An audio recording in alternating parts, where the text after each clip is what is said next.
Hey guys, I haven't done an update in a while, and I just wanted to let y'all know how everything is going. We just got back from our cruise yesterday. It was very enjoyable, and we needed it. We really did, even though we tried to reschedule and get our money back because it just wasn't the right time.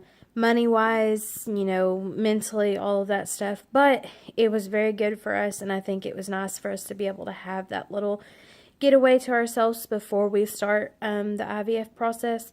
They do already have me taking my prenatal, which I've been taking since February of 2017, so over a year now. And then they have me taking a birth control until March 18th, and then I'll stop taking that. But they have that on me for right now, so I don't ovulate on my own, even though I don't really ovulate on my own because of the PCOS, but still they just had me on that. And then actually not tomorrow, but the next day I start my actual IVF medications. So I start the shot that they want me to take, and then continue taking the birth control and the prenatal. And then I have an appointment on the 22nd. They're going to go in and do a vaginal ultrasound, see how my uterus is, like my uterine lining, and then also check out my follicles, make sure that they're the right size and all of that stuff, and that the birth control is stopping me from ovulating. And then I continue on with the shots. Towards the end of March, it ups to, I think, 4 shots a day. And then on April 2nd, I go in for my first appointment of like them monitoring to see how many eggs I'm getting, and also monitoring the size of those eggs, because they don't want to overstimulate me, because if they overstimulate me, I cannot get the fresh egg transfer, because there's 2 different types. There's the fresh egg transfer and there's the frozen egg transfer. And so they're going to be monitoring me basically every single day starting April 2nd to make sure that I'm not getting overstimulated. And if y'all can, please pray for that, because we want to do the fresh egg transfer.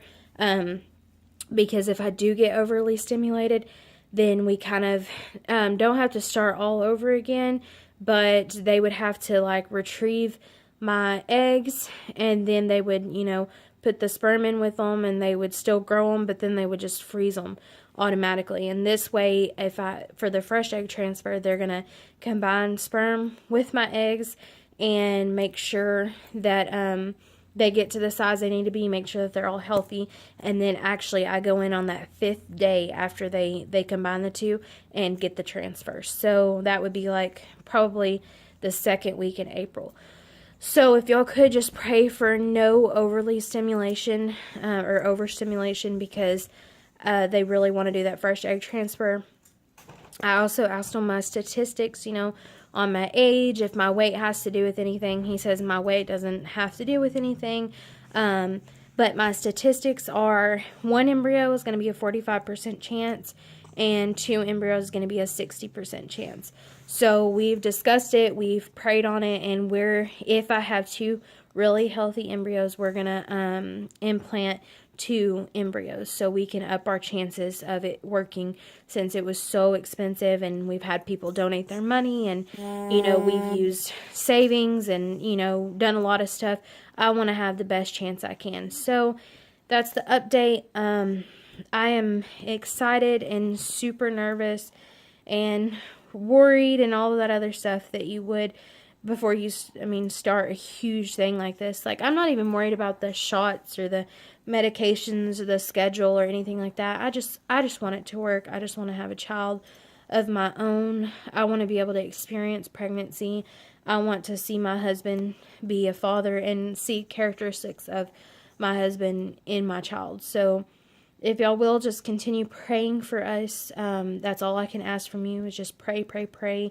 Pray that I don't get overly stimulated, and pray that it works, that the transfer works. We're within the next few weeks. It's happening, and it's crazy, and I'm like by middle of April, so the next month, I could be pregnant. That is so exciting, but it's also so nerve-wracking because you're thinking, what if I don't get pregnant? You know, like, what if we go through all of this and I don't end up pregnant? But I'm trying not to think that way, and I'm just having faith in God that He can move mountains, man. He's a miracle worker. Like, He is so amazing, and the things that He's done in my life that I haven't asked Him to do, you know, He provided. Like, we just found out about this diagnosis, like, in January, I think, and He's already provided the financials for it. I mean, how fast is that? Most people have to wait years, and, you know, our family came together, and we were able to sell some stuff, and, you know, it just came all together. And, like, I'm thinking, if He can do that, and then He moved me into the job that I've been wanting for a few years. I've been wanting to be up there at Williams Pest Control, and I mean, He just opened up all the right doors. So I'm praying that the reason why He opened up those doors was so that that this process can work for us. You know, I know that there's adoption out there, and we've discussed it. You know, if we have to, then we will. We'll adopt, and we'll go through CPS or foster care, so it's free. But, you know, you still have the heartache if it doesn't work out and someone comes and takes the kid. So, but for right now, we are remaining faithful that this IVF is going to work. I am going to get pregnant, and that baby is going to stick, and I'm going to stay pregnant, and we're going to have a healthy pregnancy. So y'all just continue praying for us. And we appreciate it more than y'all know. All the support that I've gotten from you guys. A lot of y'all don't know how difficult it is to deal with infertility.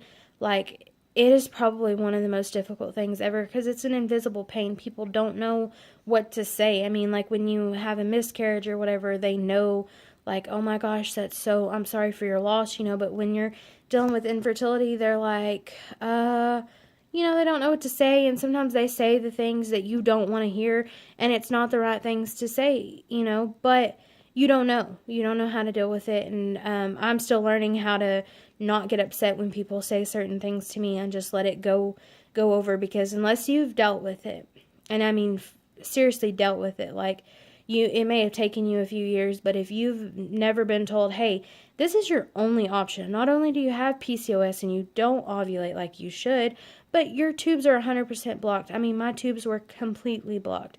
So I mean, a miracle, of course, could always happen, but my chances of getting pregnant on my own are slim to none. So, I mean, like, seriously, like 1 in a million, probably. So, I mean, God could always let me have it, but God also provided scientists and this type of procedure. And so I'm going to trust in Him that I have an amazing doctor who has diagnosed me. He has done all the testing, the lab work that I need done, and He knows what He's doing, and I'm going to trust in Him, but I'm also going to trust in God that He's going to allow this doctor to do the right things for me. So just continue to pray, and I appreciate it, and we love y'all so much, and we appreciate each and every single one of y'all.